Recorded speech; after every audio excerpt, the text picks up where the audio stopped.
Don't settle for bad socks. Get comfort and grip at an affordable price with Pure Grip Socks Pro. Choose from 18 different colors at puregripsocks.com.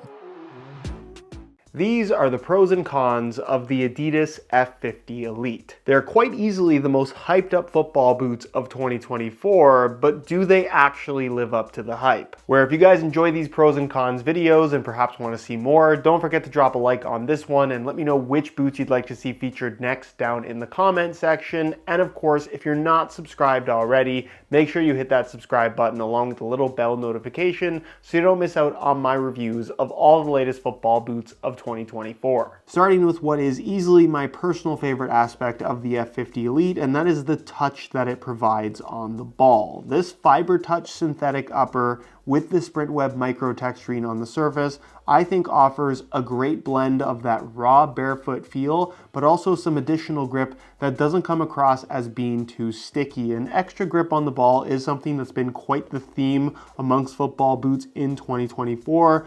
Unlike the Nike Mercurial series, which went full grip knit, which has a little bit more of a sticky sensation, the grittiness of this Sprintweb texturing, which does actually relate back to the OG F50 Adizero from 2010, gives you that extra grip without them being too sticky. It's almost like a more effective variation of the generative texture that Nike was really pushing with the Phantom GT. Pair that up with a super thin base synthetic that does have that little bit of a plasticky sensation, but at the same time is still super pliable, has nice structure, and overall makes the boots feel super secure on your feet. And you get what I would argue is a slightly amplified take on a barefoot feel that feels as good as just about anything. What maybe isn't quite as attractive is the price tag, where the standard version of the F50 Elite retails for $260, which is about the same as what you're gonna pay for most top-end models, especially from the big two in Nike as well as Adidas.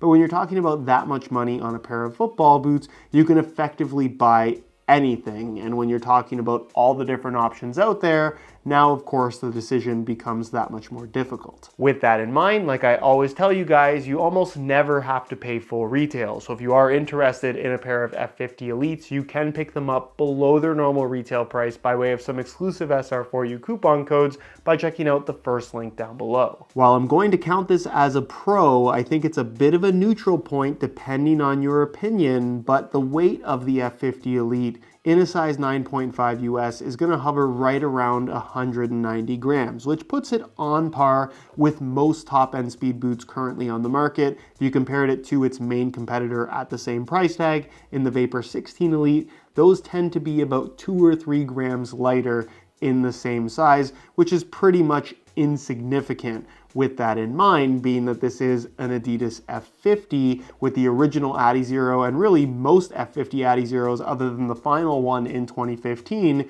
really being known for being as light as possible. These are heavier than pretty much all of those OG F50 models. So in terms of giving you that weightless sensation of the originals, it's not necessarily there. But in terms of what's out there right now in the speed category, these are on par in terms of what you should expect in giving you that lightweight feel. In saying that, it must be said that the X Crazy Fast Plus, which is technically the model that this new F50 replaces, in the same size is about 20 grams lighter and more so on par with those OG F50 Adizero football boots, at least from a weight perspective. So the fact that the new F50 is technically heavier than the model it replaces isn't really the progression that we typically like to see when it comes to new generations of football boots. Both are obviously very light, but when it comes to giving you that weightless sensation on feet that made the F50 Adizero so successful, you definitely get more of that from the Crazy Fast Plus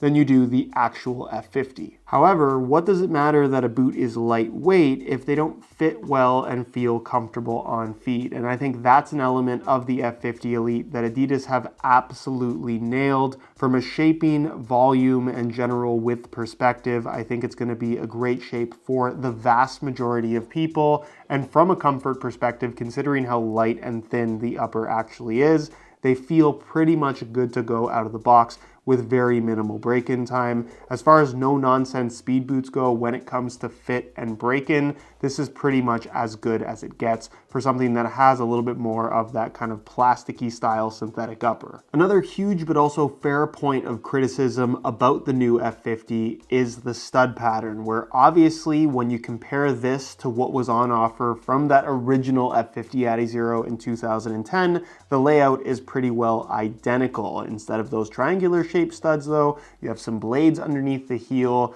you have some blades at the tip of the toe, and then you have what are basically 4 conical studs making up the base of the forefoot with 2 support studs in the middle. Is the traction good? Absolutely. Is it as aggressive as other speed boots on the market? Absolutely not. Where simply put, if you're looking for the most amount of bite when pushing off from an FG stud pattern, this is just not near the top of the list. It trends more towards the traditional side of things in terms of definitely giving you some grip when pushing off, but still allowing that freedom to twist and pivot, which granted does relate this more closely to the 2010 F50 Adizero, but if we consider that was 14 years ago, I think many would argue that especially when you're talking about the latest and greatest in speed boots, that perhaps there's something a little bit more that they could have done. With another con associated to the base of this football boot being the Sprint Frame 360 sole plate, which obviously visually is very similar to that of the OG Adizeros and their Sprint Frame designs. However, those Sprint frames being made from very thin plastic were super lightweight. This isn't nearly as light. And then from a responsive standpoint, yeah, they do have that little bit of feedback, but it's definitely not to the same extent as what you're going to find from other speed boots on the market. Of course, Adidas would argue that's where the F50 Plus comes in, where you do get a double sole plate design through the forefoot that is significantly stiffer and more responsive, but then you also get this elevated forefoot design with the Light Strike Pro inserts, and then you're also forced to buy a laceless boot at $300.